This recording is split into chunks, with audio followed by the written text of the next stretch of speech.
Hello, bachcho. Let's see this question. The question says that measurement and comparison of total growth of a plant per unit time is called option A absolute growth rate, option B qualitative growth rate, option C relative growth rate and option D exponential growth rate. तो इस question में हमसे पूछा है कि ऐसा measurement and comparison जहाँ पे हम टोटल ग्रोथ को मेजर करते हैं of a particular plant per unit time, उसको हम इन चारों में से क्या बुलाते हैं। तो इस क्वेश्चन में जो की कंसेप्ट है that is regarding the quantitative, यहाँ पे है quantitative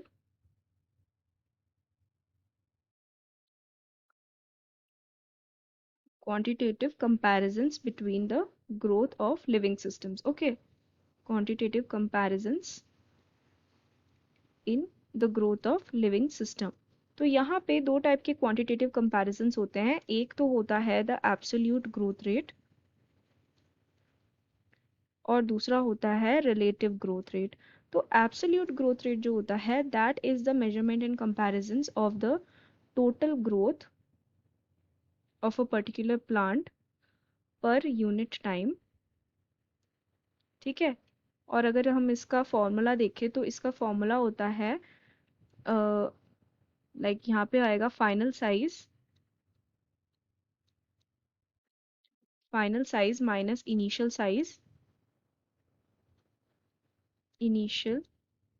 size divided by the time. Okay, so ये this is what is asked in the question कि measurement and comparison of total growth rate of plant पर total growth of a plant per unit time, तो इसको हम बताते हैं absolute growth rate से। Option A will be the correct answer for our question.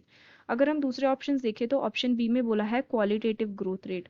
तो qualitative growth rate में हम क्वालिटी को चेक करते हैं, क्वालिटेटिव कंपैरिजन करते हैं एंड दीज जो कंपैरिजन हम करते हैं these traits are non measurable. Okay, यानी कि हम इन्हें नंबर्स या न्यूमेरिकली मेजर नहीं कर सकते हैं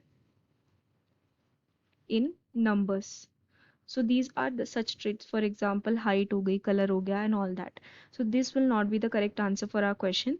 Then option C में बोला है relative growth rate। तो quantitative comparisons के अंदर एक और जो measurement है that is the relative growth rate। तो relative growth rate के अंदर हम क्या करते हैं कि यहाँ पे हम क्या करते हैं कि growth of a given system पर यूनिट टाइम एक्सप्रेस किया जाता है on any common basis. For example जैसे कि पर यूनिट इनिशियल पैरामीटर के अकॉर्डिंग। तो इसका जो फॉर्मूला होता है ना that is absolute growth rate, absolute growth rate divided by initial size, ये होगा initial size into 100। Okay, initial size into 100।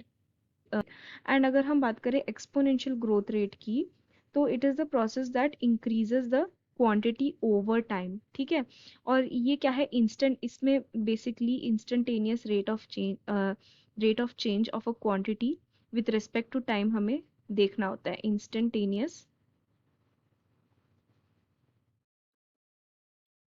Rate of change of a quantity with respect to with respect to time. ठीक है, ये हम check करते हैं। तो basically यहाँ पे क्या होता है कि increase of quantity over time. तो this will also not be the correct answer. The correct answer of this question is option A absolute growth rate. I hope you have understood it well. Best of luck.